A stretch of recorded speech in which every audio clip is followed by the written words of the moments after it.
Moonlight de Barry Jenkins est reparti des Oscars 2017 avec la statuette du meilleur film.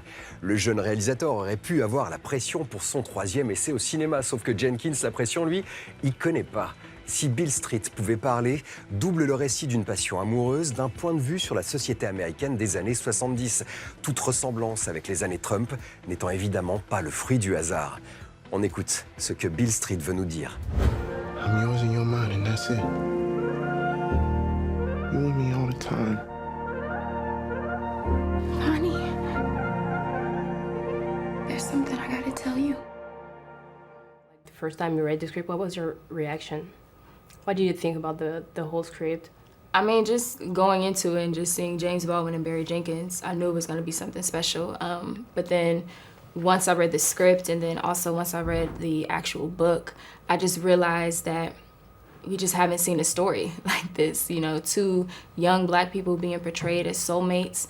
But because it's James Baldwin, like, yeah, there's all this love, but then there's also all of this truth about real issues that we're experiencing. And I just feel like I haven't seen a story like that.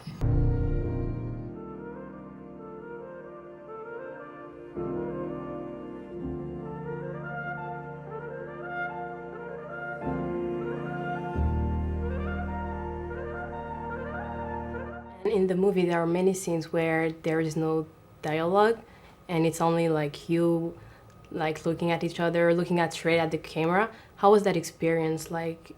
It was definitely an adjustment. And what's interesting about those shots is that they are spontaneous. Barry just, you know, feels something on the set, feels that, you know, there's a special moment happening and wants to put the camera, you know, right there. And I feel like I didn't really appreciate it until I saw the finished film and saw the power of looking these characters in the eye and how that can impact you on a deeper level. Yeah, it's a weird thing to do, but you know, watching it, you totally understand, and it allows the audience to engage in a film in a way that they would never have been able to before. So I think it's a really cool sort of tool. And who's gonna be responsible for this baby? The father and the mother. I wanna hold you in my arms. I gotta hold our baby in my arms. We'll find a way. And both of your characters goes through so many different emotions during the movie.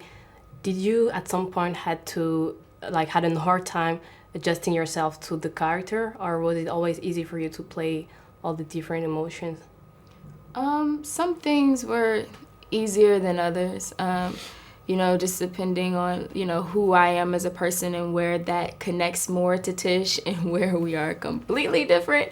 But thankfully, you know, Barry is just such a great director that I feel like, one, he can really tell when, you know, okay, maybe you're doing something that's a little off for you, and just he's able to create an environment where you feel safe to go to places that maybe you don't normally go.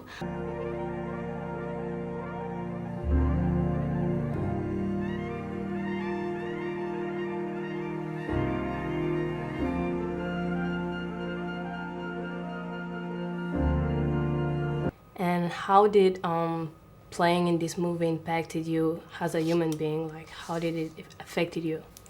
For me, it taught me a different way of thinking about strength, especially thinking about strength for a Black woman. I feel like cinema has a very limited view on what that looks like, and this film challenges that and challenged that within me. And so I feel like I've walked away being a lot more open and vulnerable after playing Tish. I think for me, I learned love in a different sort of a way, you know? That's the blessing of studying James Baldwin so deeply, one of the most beautiful descriptors of love. I think that that the same is true for Barry Jenkins, just extremely poetic, even in the pain and the tragedy of things.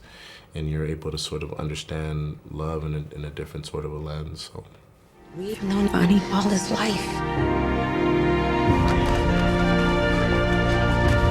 He's about to pay for something he didn't do. What would be your message to people who are still going through those kind of situations? Because it's still a problem in 2019 in our societies.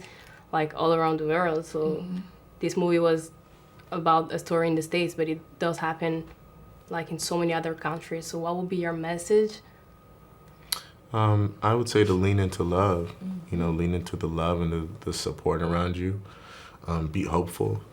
Understand that people care about you, care about your story, care about your humanity, and that, you know, you're not like everybody else. Your situation is unique, and, you know, there are people out there who do care. I think that, you know, just hearing that sometimes is so helpful for people going through those circumstances. And if you've trusted love this far, don't panic.